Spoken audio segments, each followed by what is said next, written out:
Margaret Thompson had always believed that dignity came with age, that her 72 years of life had earned her a certain respect in the world.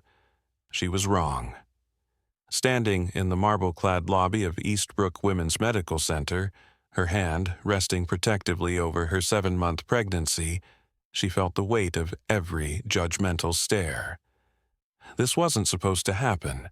Not to a retired librarian who had spent decades serving her community.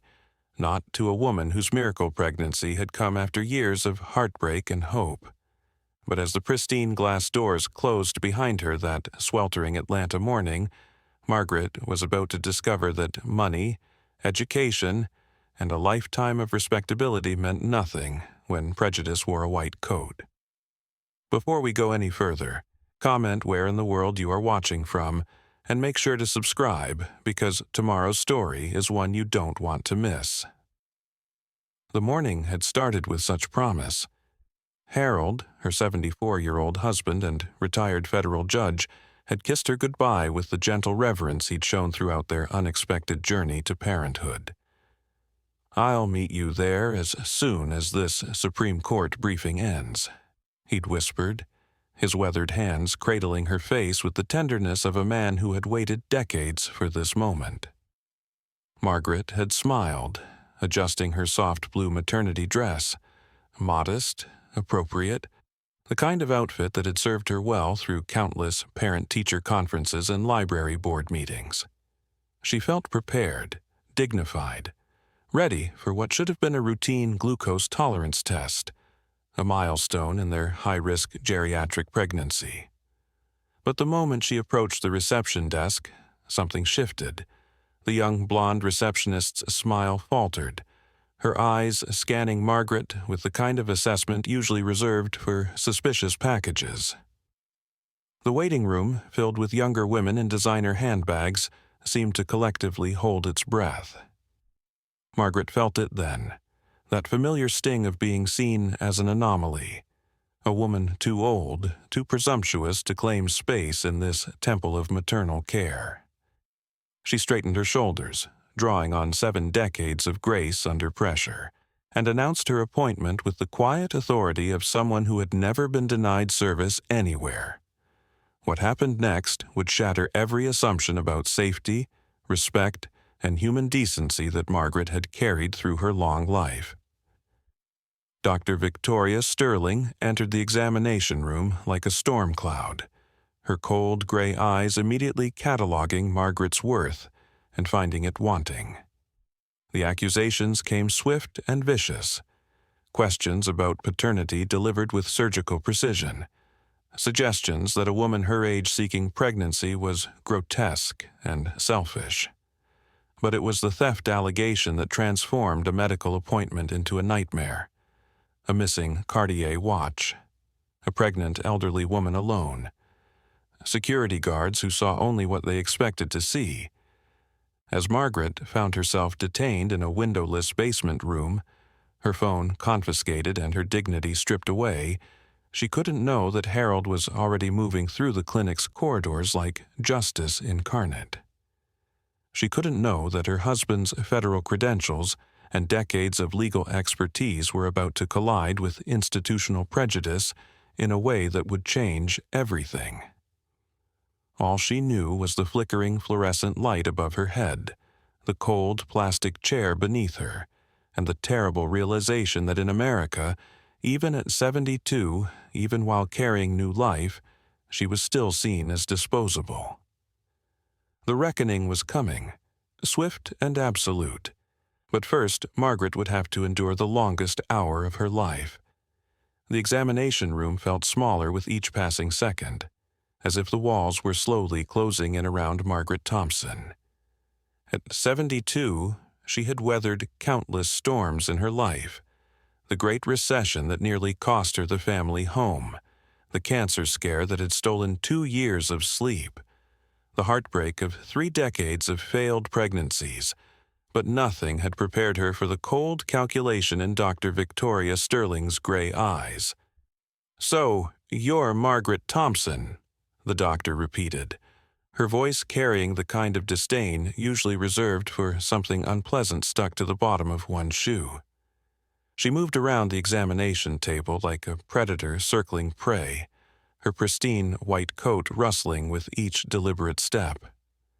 Margaret noticed how the doctor's manicured fingers drummed against her clipboard, a nervous habit that betrayed the controlled cruelty in her voice.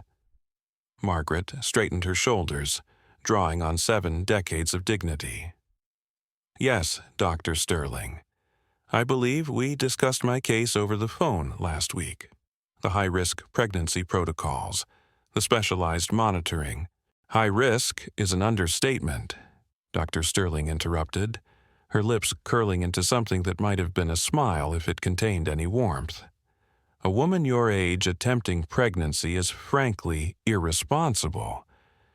Do you have any idea what you're putting this facility through? The liability alone."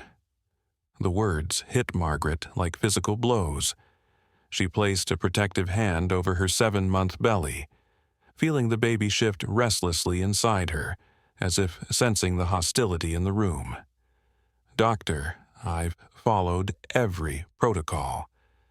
My previous physician in Boston assured me that, with proper care—" "Your previous physician was probably just taking your money," Dr. Sterling snapped, turning to face the counter where medical instruments gleamed under the harsh fluorescent lights. "Let me guess. Some boutique fertility clinic that promised you miracles. They saw a desperate old woman with deep pockets and told you what you wanted to hear." Margaret's breath caught in her throat. The casual cruelty of the assessment stung more than she expected. She had indeed spent their retirement savings.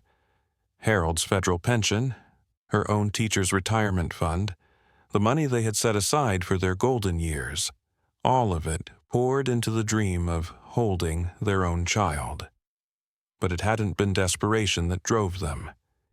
It had been love, pure and simple, the kind of love that grows stronger with age rather than dimmer.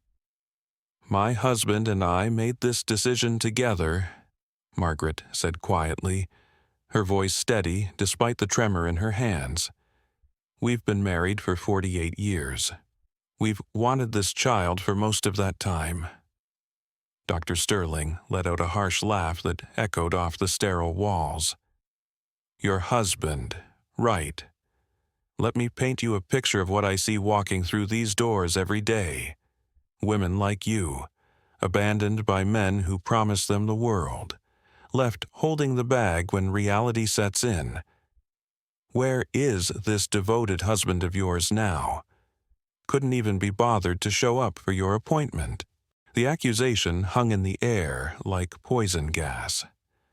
Margaret felt her chest tighten, not from the pregnancy but from the sheer injustice of the assumption. Harold was at the Supreme Court building at this very moment, consulting on a case that could affect civil rights legislation for decades to come.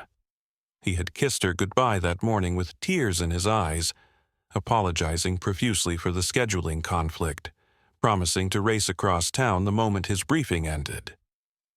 "He's working," Margaret managed, her voice growing stronger.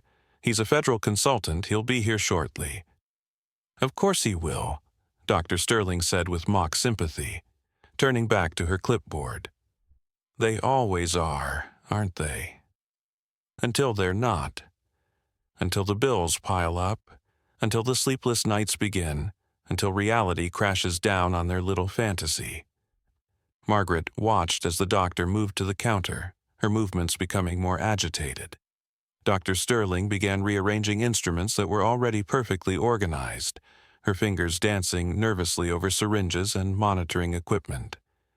There was something almost manic about her behavior, as if the very presence of an elderly pregnant woman had triggered some deep-seated rage. "You know what I find most disturbing about cases like yours," Dr. Sterling continued, her back still turned to Margaret. "It's the selfishness. You're 72 years old. Even if this child survives, and that's a significant if, you'll be 90 when they graduate high school. Have you thought about that? Have you considered what it's like for a child to watch their parent deteriorate, to become the caregiver instead of the cared for? Each word was carefully chosen, designed to wound. Margaret felt tears prick at the corners of her eyes, but she refused to let them fall. She had faced down school boards filled with hostile parents, had stood up to superintendents who tried to cut library funding, had weathered the storms of a teaching career that spanned 4 decades. She would not be broken by this woman's cruelty. "Every child deserves to be wanted," Margaret said firmly. "This baby is wanted more than you could possibly understand." Dr. Sterling whirled around, her face flushed with an anger that seemed disproportionate to the conversation. "Wanted? By whom? By a woman who'll be in a nursing home before the child can drive? By a husband who's probably already planning his exit strategy?" The baby kicked hard against Margaret's ribs, as if responding to the tension in the room. She gasped slightly, placing both hands on her belly, and for a moment Dr. Sterling's expression flickered with what might have been concern, but it passed quickly, replaced by something colder. "And another thing," Dr. Sterling continued, moving closer to the examination table where Margaret sat. "Oh, this isn't some public clinic where you can show up looking like you just rolled out of bed and expect 5-star treatment. This is a premier medical facility. Our other patients, successful women, young professionals, people who actually belong here, they expect a certain standard." Margaret looked down at her soft blue maternity dress, the same one she had worn to church last Sunday, the same one Harold had complimented that morning. It was clean, modest, appropriate, everything she had been taught a lady should be. But in Dr. Sterling's eyes she saw herself reflected as something else entirely, an interloper, an embarrassment, a problem to be solved. "I don't understand what you're implying," Margaret said, though part of her understood perfectly. Dr. Sterling moved to the counter again, her movements becoming more erratic. She touched her wrist absently, then looked around the room with growing agitation. "My watch," she muttered, then louder, "My watch. I always put it right here during examinations." Margaret watched with growing unease as the doctor's search became more frantic. Dr. Sterling pulled open drawers, moved papers, checked behind equipment. The Cartier timepiece. Margaret had noticed it earlier, gleaming gold and diamonds, probably worth more than she had spent on maternity clothes for her entire pregnancy, was nowhere to be seen. "I put it right here, Doctor," Sterling said, her voice taking on a dangerous edge. "Right on this counter, like I always do. It was here when I walked in." A chill ran down Margaret's spine as she realized where this was heading. She had seen this before, in different contexts. The missing purse at the school faculty meeting. The accusations that always seemed to fall on the one person who didn't fit the expected mold. She had watched it happen to others, had even intervened when she could, but she had never imagined it happening to her. "Doctor," Margaret said carefully, "I haven't moved from this chair. I haven't touched anything except what?" Dr. Sterling's eyes were bright with something that looked almost like excitement, as if she had found the solution to a puzzle that had been bothering her all morning. "Except what, Mrs. Thompson?" The formal address, spoken with such venom, made Margaret's skin crawl. She realized that doctor. Sterling had been building to this moment from the second she walked into the room. The insults, the assumptions, the casual cruelty. It had all been leading here, to this moment when a 72-year-old pregnant woman would be accused of theft in a medical facility. "I haven't touched anything," Margaret repeated, her voice growing stronger. "I've been sitting right here, waiting for my examination." Dr. Sterling moved closer, close enough that Margaret could smell her expensive perfume, could see the cold calculation in her eyes. "That's a very expensive watch, Mrs. Thompson. Cartier, platinum band. The kind of thing that could solve a lot of financial problems for someone in your situation." The implication hung between them like a blade. Margaret felt the baby kick again, harder this time, and she wondered if her elevated heart rate was affecting the child. She thought of Harold, probably still in his meeting, unaware that his wife was being systematically humiliated and now accused of theft. "I want to leave," Margaret said, starting to rise from the examination table. "I want to call my husband and leave right now." "Oh, I don't think so," Dr. Sterling said, moving to block her path to the door. "Not until we sort this out. Not until we find my watch." Margaret sank back onto the table, her legs suddenly weak. She realized with growing horror that she was trapped in this room with a woman who seemed to take pleasure in her distress, trapped in a situation that was spiraling beyond her control. The baby moved restlessly inside her, and she found herself whispering a prayer for protection, for Harold to arrive soon, for this nightmare to end. But Dr. Sterling was already moving toward the door, her hand reaching for the phone on the wall. "Security," she said when someone answered. "I need security in examination room 3B immediately. We have a situation." As Margaret sat alone in the suddenly quiet room, listening to the distant sound of footsteps approaching down the hallway, she realized that her ordeal was just beginning. The woman who had entered this clinic that morning, dignified, hopeful, protected by decades of respectability, was about to disappear, replaced by something else entirely in the eyes of those who would judge her. The footsteps grew louder, and Margaret Thompson, retired librarian, devoted wife, and expectant mother at 72, prepared to face the kind of injustice she had only read about in books. The marble floors of Eastbrook Women's Medical Center had never felt the weight of federal authority quite like this. Harold Thompson's polished Oxford shoes clicked with measured precision as he strode through the pristine lobby, each step echoing off the vaulted ceilings like a countdown to judgment. At 74, he carried himself with the dignity of a man who had spent 5 decades in courtrooms, but today there was something different in his bearing. A controlled fury that made even the most confident staff members step aside. The young blonde receptionist looked up from her computer screen, her practiced smile faltering the moment she met his steel-gray eyes. Harold approached the marble desk with the deliberate pace of someone who had learned that true power never needed to announce itself loudly.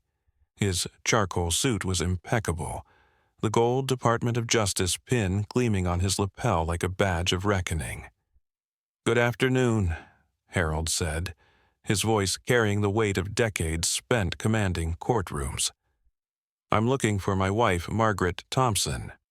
She had a 10:30 appointment with Dr. Sterling."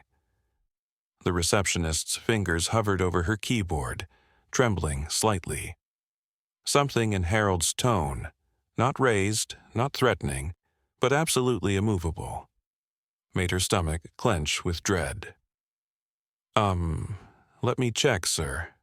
One moment, please." Harold waited, his hands clasped behind his back, watching her with the patience of a man who had interrogated hostile witnesses and cross-examined lying defendants. He noticed how her eyes darted nervously between the screen and his face, how she kept glancing toward the security desk in the corner, where 2 guards sat pretending not to watch the interaction. "It says here that Mrs. Thompson is currently not in the examination room," she stammered, her voice growing smaller with each word. "Where is she?" The question came quietly, but with the force of a gavel striking wood. The receptionist's face went pale. I think there was some kind of misunderstanding. Security was called, and she's downstairs in the security office." Harold's expression didn't change, but something shifted in the air around him, like the moment before lightning strikes. Security was called, he repeated slowly, each word measured and deliberate. For what reason? I don't know all the details, sir. Dr. Sterling reported some kind of incident. Something about missing property. The words hung in the air like an accusation, waiting to be demolished. Harold reached into his jacket with the smooth motion of someone who had done this 1,000 times before, withdrawing a slim leather wallet. He opened it with practiced precision, revealing the gold badge and identification card that bore the seal of the United States Department of Justice and his full title, Senior Consultant, Civil Rights Division. The receptionist's breath caught audibly. Around the waiting room, conversation stopped mid-sentence, as other staff members noticed the federal credentials being displayed with the casual authority of someone who wielded them daily. My wife, Harold said, his voice now carrying the full weight of federal authority, is a 72-year-old pregnant woman who came here for routine medical care. She is now apparently being detained by your security staff based on an allegation that has not been substantiated. I want to see her immediately. Yes, sir. Right away, sir. The receptionist stood so quickly her chair rolled backward. The security office is downstairs, past the staff elevators, first door on the left. Harold didn't thank her. He simply turned and walked toward the corridor she had indicated, his stride never breaking, his composure absolute. Behind him, he could hear urgent whispers and the sound of phones being dialed, the clinic's administration scrambling to understand what kind of storm was about to break over their institution. The basement corridor was a stark contrast to the opulent lobby above. Fluorescent lights hummed overhead, casting harsh shadows on institutional gray walls. Harold's footsteps echoed differently here, sharper, more ominous. He could hear voices behind a door marked only with a number, male voices, casual and dismissive, and beneath them, barely audible, the sound of his wife's voice. Harold pushed the door open without knocking. The scene that greeted him ignited a fury that he had to consciously contain. Margaret sat in a hard plastic chair, her soft blue maternity dress wrinkled, her hands protectively cradling her 7-month belly. Her face was pale, her eyes red-rimmed. But when she saw him, relief flooded her features so completely that it nearly broke his composure. 2 security guards stood nearby, one older with a clipboard, one younger chewing gum with the casual arrogance of someone who had never faced real consequences. They both turned as Harold entered, their expressions shifting from annoyance to confusion to growing alarm as they took in his bearing, his suit, the unmistakable aura of federal authority. "Harold," Margaret whispered, her voice cracking with relief and exhaustion. Harold moved to her side in 3 quick strides, placing a gentle hand on her shoulder while never taking his eyes off the guards. "I'm here, sweetheart. It's over now." He turned to face the security officers, and when he spoke, his voice carried the accumulated weight of every civil rights case he had ever prosecuted, every injustice he had ever fought.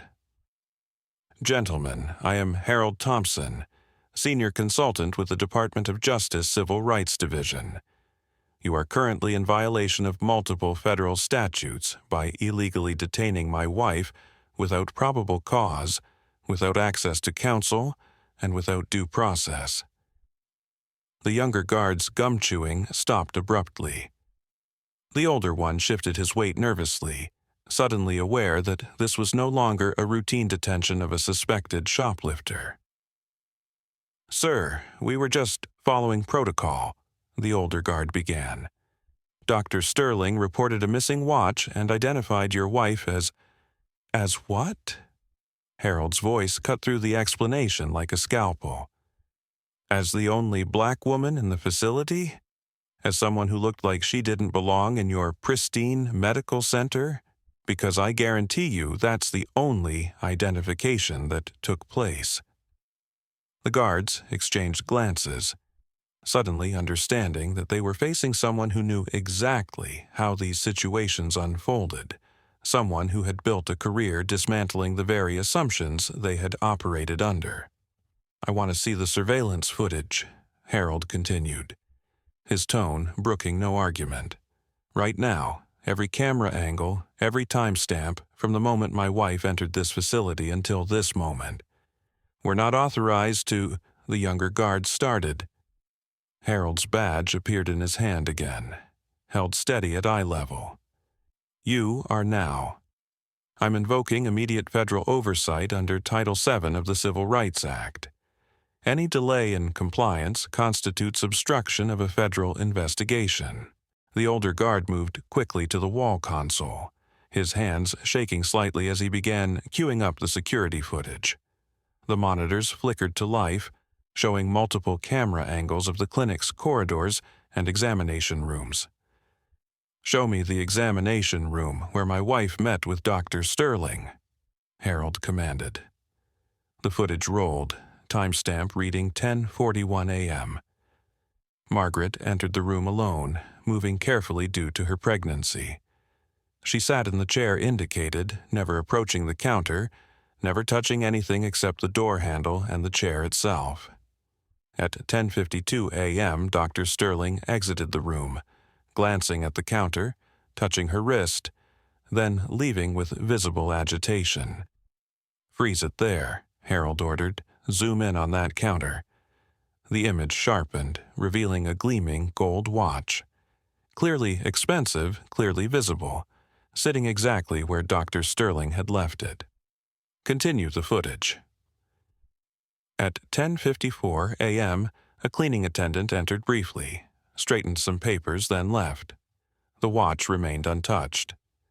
At 10:59 a.m., another cleaning person entered and accidentally knocked the watch into a wastebasket while emptying tissues.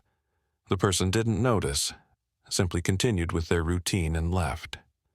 Harold turned to the guards, his voice deadly quiet. "So, tell me, gentlemen, at what point in this footage did my wife steal anything?" The silence in the room was deafening. Margaret looked up at her husband with an expression of profound love and gratitude, watching this man who had spent his life fighting injustice, now fighting for her with the full force of his experience and authority. "Furthermore," Harold continued, reaching for his phone, "I'm calling the State Attorney General's office to report this incident. I'm also contacting the Federal Prosecutor's Office to discuss potential civil rights violations. And I'm personally ensuring that every medical licensing board in Georgia receives a full report of how this facility treats elderly patients and pregnant women." The younger guard had gone completely pale. The older one was frantically taking notes, as if documentation could somehow undo what had already been done. Harold helped Margaret to her feet with infinite gentleness, then turned back to the guards one final time. "My wife came here for medical care during a high-risk pregnancy. Instead, she was humiliated, falsely accused, and illegally detained. This isn't just unprofessional, it's criminal, and I'm going to make sure everyone involved faces the full consequences of their actions." As they walked toward the door, Margaret leaning on Harold's strong arm, she looked back at the two guards who had treated her like a criminal just minutes before. They wouldn't meet her eyes now, wouldn't even look in her direction. The power dynamic had shifted completely, irrevocably. "Harold," Margaret said softly as they reached the elevator, "I want to go back upstairs. I want to see Dr. Sterling again." Harold looked at his wife, this remarkable woman who had endured decades of subtle and not-so-subtle discrimination with grace, who was now carrying their miracle child at 72, who had just survived an ordeal that would have broken many people, and smiled with fierce pride. "Of course, my dear," he said, pressing the button for the main floor. "I think it's time Dr. Sterling learned exactly who she decided to target today." The elevator doors closed, carrying them back toward a reckoning that would reshape everything about how Eastbrook Women's Medical Center operated. Harold Thompson, federal prosecutor and devoted husband, was about to remind everyone involved that justice, when properly applied, was a force more powerful than prejudice, more enduring than hatred, and more final than any judgment they thought they could render on a 72-year-old woman whose only crime was seeking medical care while black. The glass conference room on the third floor of Eastbrook Women's Medical Center had never hosted a meeting quite like this one. Within 30 minutes of Harold Thompson's federal intervention, the clinic's entire administrative hierarchy had assembled. Chief Medical Officer Dr. Patricia Whitman, Legal Counsel James Morrison, and Director of Operations Sandra Hayes. They sat rigid in their leather chairs, watching Harold methodically arrange documents across the polished mahogany table, like a prosecutor preparing for trial. Margaret sat beside her husband, her composure restored, but her eyes still bearing the weight of what she had endured. At 72, she had weathered enough storms to recognize the moment when justice finally arrived, and she could feel it settling over the room like a thundercloud ready to break. Harold's federal badge lay open on the table, not as a threat, but as a reminder of exactly what kind of authority they were now facing. "Dr. Sterling will not be joining us," Dr. Whitman announced, her voice carefully controlled. "She has been placed on immediate administrative suspension pending a full investigation." Harold didn't look up from his papers. That's a start, but hardly sufficient given the scope of what occurred here today. He slid a thick folder across the table. This contains documentation of multiple federal civil rights violations, potential criminal charges for unlawful detention, and evidence of systemic discrimination that suggests this incident was not isolated. The legal counsel, Morrison, opened the folder with trembling fingers. His face grew progressively paler as he scanned the meticulously organized evidence, time-stamped security footage, audio recordings from Margaret's phone that had captured Dr. Sterling's racist tirade, witness statements from other patients who had observed the discriminatory treatment, and a comprehensive analysis of the clinic's patient demographics that revealed troubling patterns. "Mr. Thompson," Morrison began carefully, "we understand your concerns, and we want to resolve this matter appropriately. Perhaps we could discuss a private settlement." "This isn't about money," Harold interrupted, his voice carrying the authority of someone who had spent decades in federal courtrooms. "This is about accountability and ensuring that what happened to my wife never happens to another patient in this facility." Margaret placed her hand gently on Harold's arm, then addressed the room herself. Her voice was steady, dignified, carrying the wisdom of 7 decades. "I taught school for 42 years. I've seen what happens when institutions fail to address discrimination. It spreads like cancer, poisoning everything it touches. Your Dr. Sterling didn't just wake up this morning and decide to humiliate a pregnant woman. This behavior was learned, tolerated, and enabled by a system that allowed it to flourish." Dr. Whitman shifted uncomfortably. "Mrs. Thompson, I want to assure you that, Doctor, Sterling's behavior does not represent the values of this institution, doesn't it?" Harold's question cut through the air like a blade. He opened his laptop and turned the screen toward the administrators. "I've spent the last hour reviewing your clinic's complaint records, patient satisfaction surveys, and staff diversity statistics. Would you like to know what I found?" The room fell silent, except for the hum of the air conditioning and the distant sound of traffic 3 floors below. Harold clicked through a series of documents, each one more damning than the last. "In the past 18 months, you've received 14 formal complaints about discriminatory treatment. 12 of those complaints came from women of color.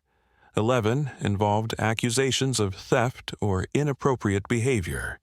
0 resulted in disciplinary action against staff members. Harold's voice remained level, but the implications hung in the air like smoke from a fire that had been burning unnoticed for years. Furthermore, he continued, your medical staff is 93% white.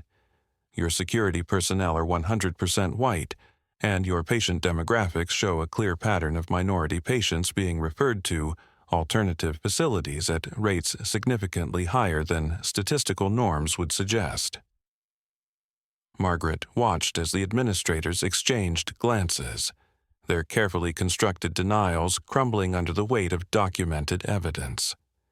She thought about all the women who had walked through these marble halls before her, women who had faced the same humiliation but lacked the protection of a federal prosecutor for a husband. How many had simply endured the abuse in silence? How many had been driven away from necessary medical care? "What do you want?" Dr. Whitman asked finally, her professional composure beginning to crack. Harold leaned back in his chair, his expression unchanged. "Complete transparency. A federal monitor will be assigned to oversee operations here for the next 2 years. All staff will undergo mandatory bias training conducted by the Department of Justice Civil Rights Division. You'll implement new patient advocacy protocols, establish an independent complaint review board with community representation, and create a fund for patients who have experienced discrimination."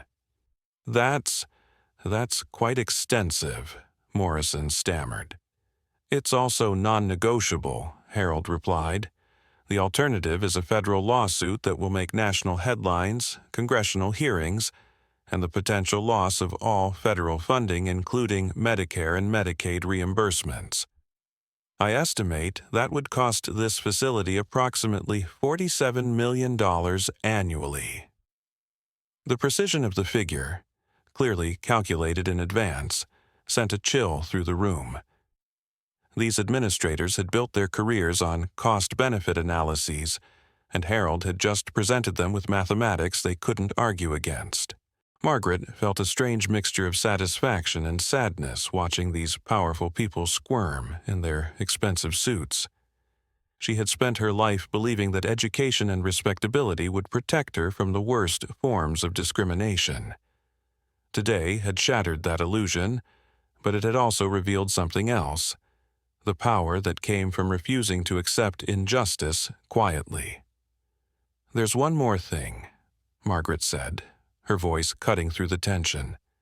"I want a written apology, not from your lawyers, not from your public relations team, from Dr. Sterling herself, a personal letter acknowledging what she did and why it was wrong." Dr. Whitman nodded quickly. "Of course, we can arrange that." "And I want it published," Margaret continued, her voice growing stronger. "In the Atlanta Journal-Constitution, in your patient newsletter, and on your website. I want every woman who walks through these doors to know that discrimination has consequences." The room fell silent again. Harold smiled slightly, the first time his expression had softened since entering the building. After 48 years of marriage, he recognized the steel beneath his wife's gentle exterior, the same strength that had carried her through decades of teaching in underfunded schools, through the heartbreak of failed pregnancies, through the challenges of building a life together in a world that hadn't always welcomed their love. "We'll need time to review these requirements with our board of directors," Morrison said weakly. Harold closed his laptop with a decisive snap. "You have 48 hours. After that, the federal complaint gets filed, and this becomes a matter of public record." He stood, helping Margaret to her feet with the same gentle courtesy he had shown her every day for nearly 5 decades. As they walked toward the door, Dr. Whitman called out desperately, "Mr. Thompson, surely we can find a way to handle this more quietly."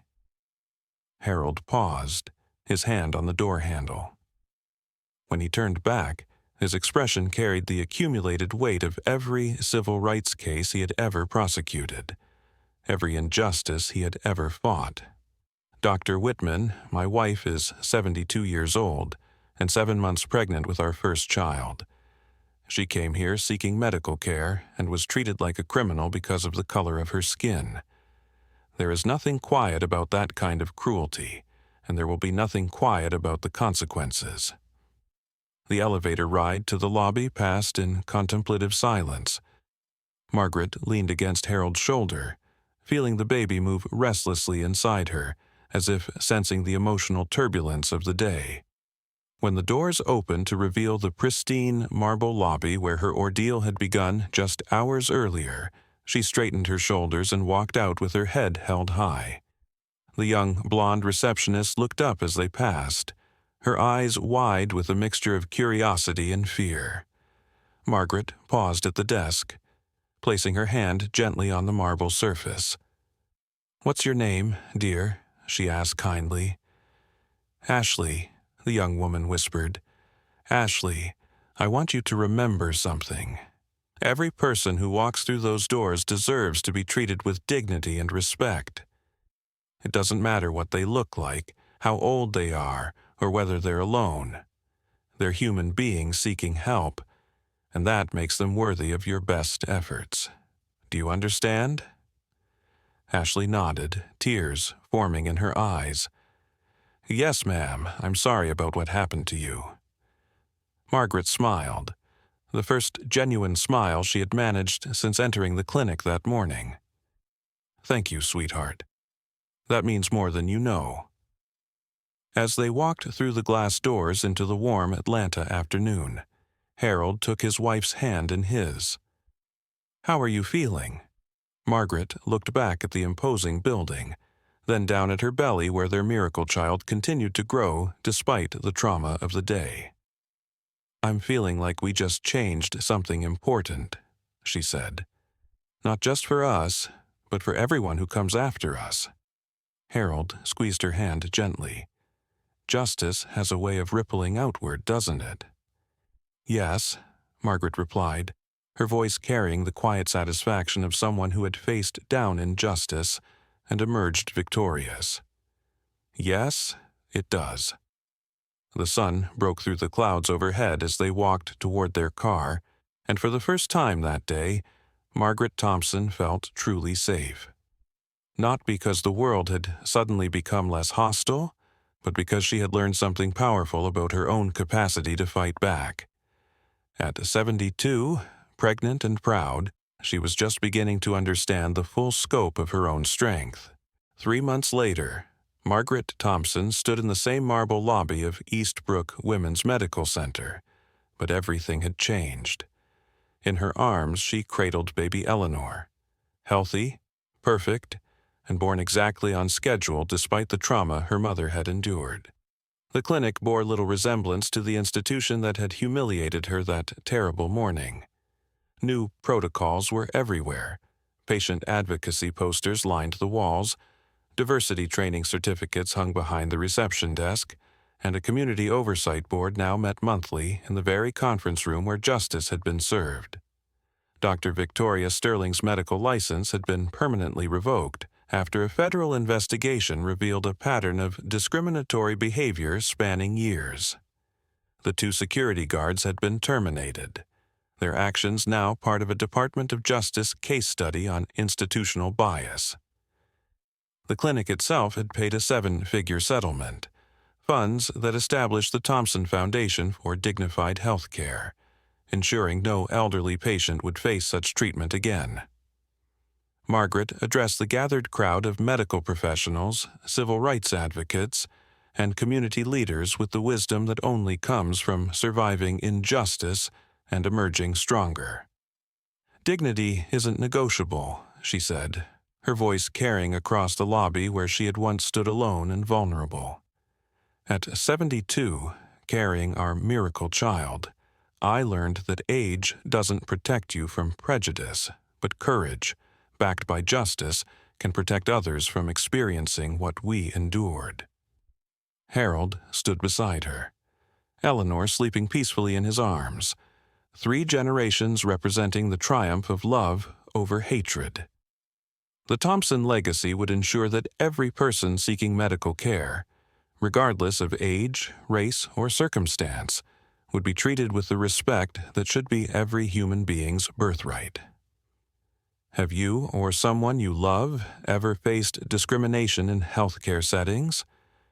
Margaret's story shows us that standing up against injustice can create lasting change for entire communities. Share your thoughts in the comments below. Your voice matters in this important conversation. Like this video if you believe dignity should be universal, and subscribe to our channel for more inspiring stories of courage, justice, and the power of never giving up when fighting for what's right.